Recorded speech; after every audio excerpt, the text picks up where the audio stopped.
എല്ലാ പ്രിയപ്പെട്ടവർക്കും നമസ്കാരം. Good morning.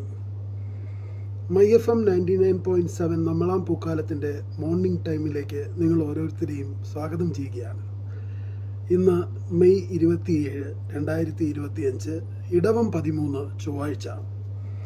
ഇന്നത്തെ ദിവസത്തിൻ്റെ പ്രത്യേകത, ഇന്ന് ജവഹർലാൽ നെഹ്റുവിൻ്റെ ഓർമ്മദിനമാണ്.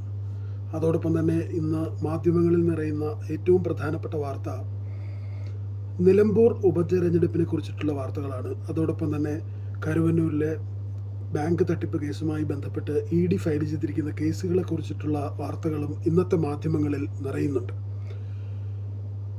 അതോടൊപ്പം തന്നെ കേരളത്തിൽ കാലവർഷം വളരെ രൂക്ഷമാണെന്നുള്ള വാർത്തകൾ നിറഞ്ഞു നിൽക്കുന്നുണ്ട്. കേരളത്തിൻ്റെ വിവിധ ഭാഗങ്ങളിൽ ഒട്ടനവധി ദുരിതാശ്വാസ കേന്ദ്രങ്ങൾ തുറക്കുന്ന അളവിൽ വല്ലാത്ത ഒരു കാലവർഷം, ഇത്തവണത്തെ മഴ വളരെ കൂടുതലാണ്. അതോടൊപ്പം സിനിമാ രംഗത്തു നിന്നുള്ള മറ്റൊരു വാർത്ത ഇന്ന് ലഭിച്ചിരിക്കുന്നത്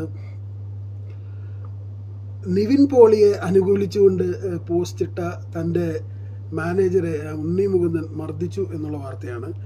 എന്തായാലും നമുക്ക് ജവഹർലാൽ നെഹ്റുവിൽ നിന്ന് തുടങ്ങാം. ഇന്ത്യയിലെ ആദ്യത്തെ പ്രധാനമന്ത്രിയായിരുന്ന അദ്ദേഹത്തിൻ്റെ പാവനസ്മരണകൾക്ക് മുമ്പിൽ ഇന്ത്യക്ക് വേണ്ടി ഒട്ടനവധി സ്ഥാപനങ്ങളും ഒരുപാട്, ഇന്ത്യയുടെ ഏറ്റവും ആദ്യത്തെ വളരെ നീണ്ട വർഷക്കാലത്തോളം ഇന്ത്യക്ക് വേണ്ടി ഇന്ത്യയുടെ പ്രധാനമന്ത്രിയായിട്ടിരുന്ന ജവഹർലാൽ നെഹ്റുവിൻ്റെ ഓർമ്മകൾക്ക് മുമ്പിൽ നമ്മൾ സമർപ്പിച്ചുകൊണ്ടാണ് ഈ ആദ്യത്തെ ലൈവ്. സത്യത്തിൽ ഇത് ആദ്യത്തെ ലൈവാണ്. ആദ്യത്തെ ലൈവ് എന്ന് പറയാൻ കാരണം ഈ ഒരു MyFM 99.7 എന്ന പ്ലാറ്റ്ഫോം തുടങ്ങുന്നത് കോവിഡ് കാലത്തായിരുന്നു. കോവിഡിൽ ലോകത്തിൻ്റെ വിവിധ ഭാഗങ്ങളിൽ ഒറ്റപ്പെട്ടു പോയ ആളുകളെ തമ്മിൽ ഒന്നിപ്പിക്കുന്നതിന് വേണ്ടിയും ആളുകൾക്ക് പരസ്പരം സംവദിക്കുന്നതിനും തുടങ്ങിയ ഒരു FM ആയിരുന്നു ഇത്.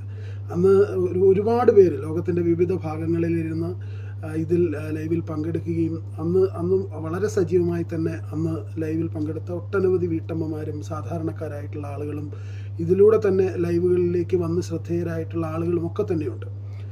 തീർച്ചയായും ഈ ദിവസങ്ങളിൽ കൂടുതൽ നവമാധ്യമങ്ങളുടെ സാധ്യതകൾ മുന്നിൽ കൊണ്ടുകൊണ്ട് തന്നെ ഒരുപാട് ആളുകളുടെ നിർബന്ധമാണ് പ്രവാസ ജീവിതത്തിൽപ്പെട്ടവരെ, പ്രവാസത്തിലുള്ളവർ, അതുപോലെ ലോകത്തുള്ള വിവിധ ഭാഗങ്ങളിലുള്ള ആളുകൾക്കൊക്കെ തന്നെ ഇങ്ങനെ ഒരു ലൈവ് അല്ലെങ്കിൽ തുടർന്നും നമ്മളുടെ ലൈവുകൾ കാണണം എന്നുള്ള ആഗ്രഹങ്ങൾ അറിയിച്ചത്. എന്തായാലും നമുക്ക് കൂടുതൽ വാർത്തകളിലേക്കും വിശേഷങ്ങളിലേക്കും പോകാം.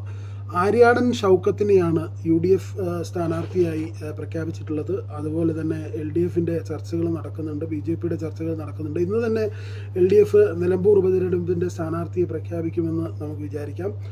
അതോടൊപ്പം തന്നെ മറ്റൊരു പ്രത്യേകത, കരുവന്നൂർ കേസിൻ്റെ ഒരു പ്രത്യേകത, ചരിത്രത്തിൽ ആദ്യമായി ഒരു പാർട്ടി ഒരു കേസിൽ പ്രതിയാകുന്നു എന്നുള്ള ഒരു പ്രത്യേകതയുണ്ട്. ഇപ്പോൾ ഇതിനു മുമ്പും EDയുമായി ബന്ധപ്പെട്ട് ഡൽഹിയിലൊക്കെ കേസുകൾ ഉണ്ടായിട്ടുണ്ടെങ്കിലും അതിലൊന്നും പാർട്ടികൾ വ്യക്തികളെയാണ് ഉൾപ്പെടുത്താറുള്ളത്. ഇവിടെ പാർട്ടിയുടെ ഉത്തരവാദിത്വം പാർട്ടിയെ കൂടെ ഉൾപ്പെടുത്തിയിട്ടുണ്ട്. അതുപോലെ മറ്റൊരു കാര്യം, എന്തായാലും ഇതൊരു തുടക്കമെന്നുള്ള രീതിയിൽ ഒരു ലൈവാണ്. വരും ദിവസങ്ങളിൽ കൂടുതൽ വാർത്തകളും വിശേഷങ്ങളുമായി നിങ്ങളിലേക്ക് എത്തും.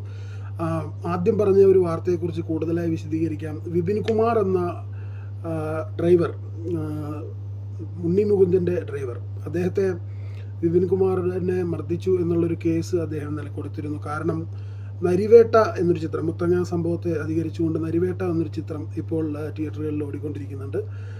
അതുമായി ബന്ധപ്പെട്ടിട്ടാണ് ഇങ്ങനെയൊരു പ്രശ്നം ഉണ്ടായിരിക്കുന്നത്. ആ സിനിമ ഇഷ്ടപ്പെട്ടു എന്നുള്ള രീതിയിലായിരുന്നു വിപിൻ കുമാർ ഇട്ടത്. മറ്റൊരു നായക നടനും യുവനടനുമൊക്കെ ആയിട്ടുള്ള ഉണ്ണി മുകുന്ദൻ അദ്ദേഹത്തോട് പ്രതികരിച്ചത് ആ രീതിയിലായിരുന്നു. എന്തായാലും കൂടുതൽ വിശേഷങ്ങളും വാർത്തകളും ഒക്കെ ആയിട്ട് വീണ്ടും എത്താം. ഒരുപാട് സന്തോഷം. ദിസ് ഇസ് MyFM 99.7 നമ്മളാം പൂക്കാലം, അറിവിൻ്റെയും വിനോദത്തിൻ്റെയും പൂക്കാലവുമായി ഒരു കിടിലൻ ആംഗ്ലേഷ് ബ്രോഡ്കാസ്റ്റ്. അതായത് ഒരു കിടിലൻ Mallu viral FM MyFM 99.7 നമ്മളാം Pookkaalam. Thank you.